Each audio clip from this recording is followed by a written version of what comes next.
evening, all of you student. Welcome to LFCS online classes. Myself Poonam Tiwari, your Hindi teacher. Class 4th.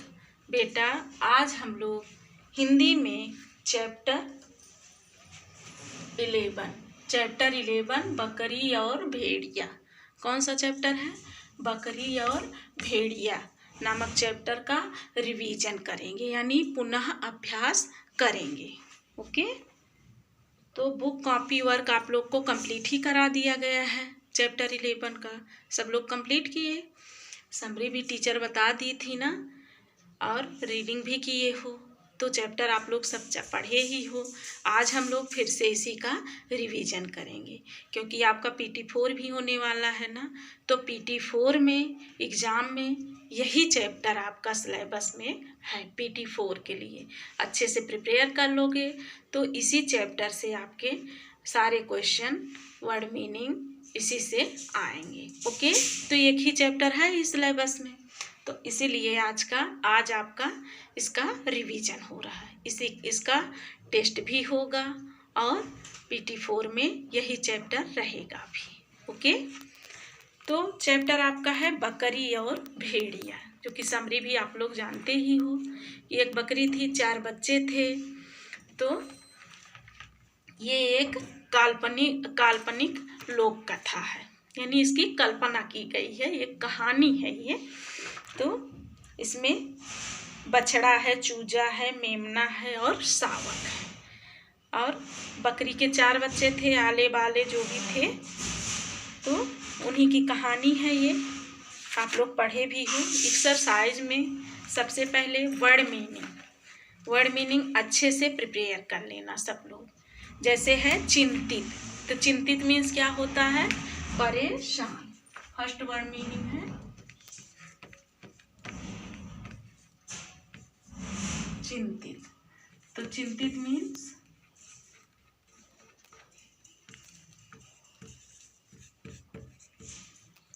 परेशान। फिर है बढ़ई, यानी जो लकड़ी की चीजें बनाता है उसको क्या कहते हैं? उसको बढ़ई कहते हैं। भीतर मीन्स अंदर। सब वर्ड मीनिंग अच्छे से प्रिपेयर कर लेना, एक बार आपको राइट भी कराया गया है। ओके, इसी तरह है पेट में चूहे कूदना।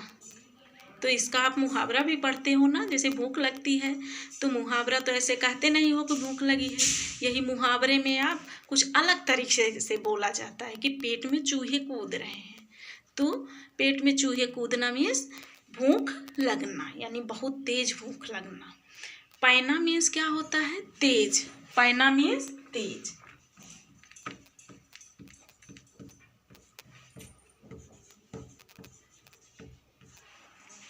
तो यही सब वर्ड मीनिंग है, केवल 5 वर्ड मीनिंग दी गई है। तो इसको अच्छे से आप लोग प्रिपेयर कर लेना। ओके, इसी का आपका फिर टेस्ट भी रहेगा। PT4 का भी बहुत ज़्यादा है नहीं सिलेबस, अच्छे से प्रिपेयर करोगे 20 नंबर आपको मिलेगा।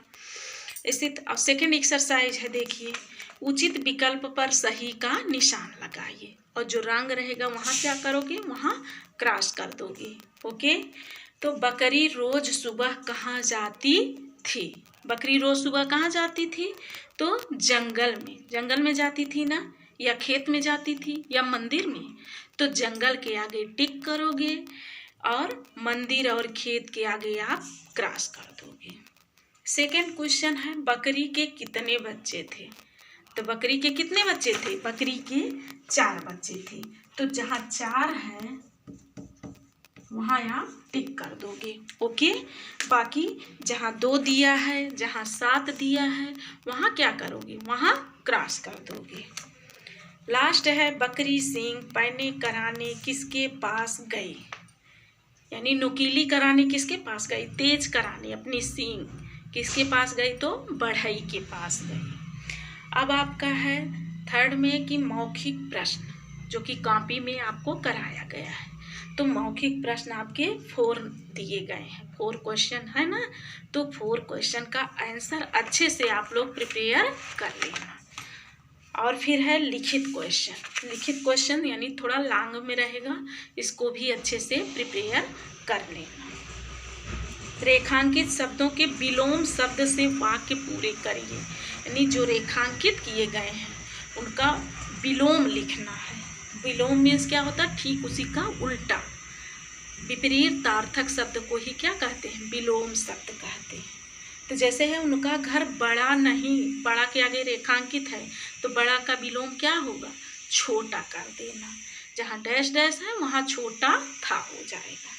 फिर है वह सुबह जंगल जाती थी और सुबह रेखांकित है, सुबह का विलोम क्या होगा? शाम हो जाएगा।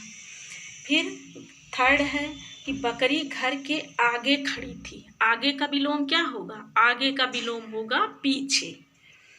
फिर है बकरी उदास थी, उदास रेखांकित है, उदास का विलोम क्या होगा? उदास का होगा प्रसन्न।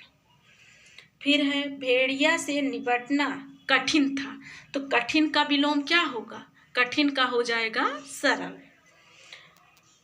इतना तो आपका रेखांकित था। अब है लिंग बदलकर सामने लिखो। बकरी है तो बकरी क्या है? स्त्रीलिंग है, तो इसका लिंग बदलना है, यानी पुल्लिंग में करना है, तो बकरी का क्या हो जाएगा? बकरा हो जाएगा। बच्चा का लिंग बदलना है तो बच्ची हो जाएगा। हंस का हंसनी हो जाएगा, हंस पुल्लिंग में है, स्त्रीलिंग में हो जाएगा हंसनी। फिर पुरुष है, पुरुष पुल्लिंग में है तो इसका स्त्रीलिंग हो जाएगा स्त्री। इसी तरह आपका एक वचन दिया है, उसको बहुवचन भी दिया है, मैच करना है। तो बकरी बकरियां, बच्चा का बच्चे यानी बहुत से बच्चे हो गए, दरवाजा का दरवाजे यानी एक दरवाजा नहीं बल्कि बहुत सारे दरवाजे, तितली का तितलियां, नदी का नदियां। इसी तरह है काल बताने वाले शब्दों को रेखांकित करो और काल का नाम भी लिखो। तो बकरी रोज सुबह जंगल जाती थी, कैसा काल है? थी आपका है, यानी न जा रही है न जा चुकी है, बल्कि न जाएगी बल्कि जाती थी, बीत चुका है तो क्या हो जाएगा? भूतकाल। अब वह उन्हें कभी अकेला नहीं छोड़ेगी, यानी कभी छोड़ेगी नहीं, अभी भविष्य में कह रहे हैं, तो ये कौन सा काल है? भविष्यत काल। मैं अपने सींग पहने कर रही हूँ यानी वर्तमान काल में। मैं भेड़ियों को हरा दूंगी, यानी अब जब भेड़िया आएगा तो मैं उसको क्या करूँगी? उसको पराजित कर दूंगी, हरा दूंगी। तो आपकी एक्सरसाइज यहीं तक है। सारी एक्सरसाइज बुक में आप लोग किए ही हो, प्रिपेयर आपको करना है, रिवीजन भी आपका फिर से हो गया। ओके, फिर अगले दिन इसका टेस्ट भी होगा और PT4 में भी यही सब रहेगा, तो अच्छे से आप लोग प्रिपेयर कर लेना। Thank you, bye student.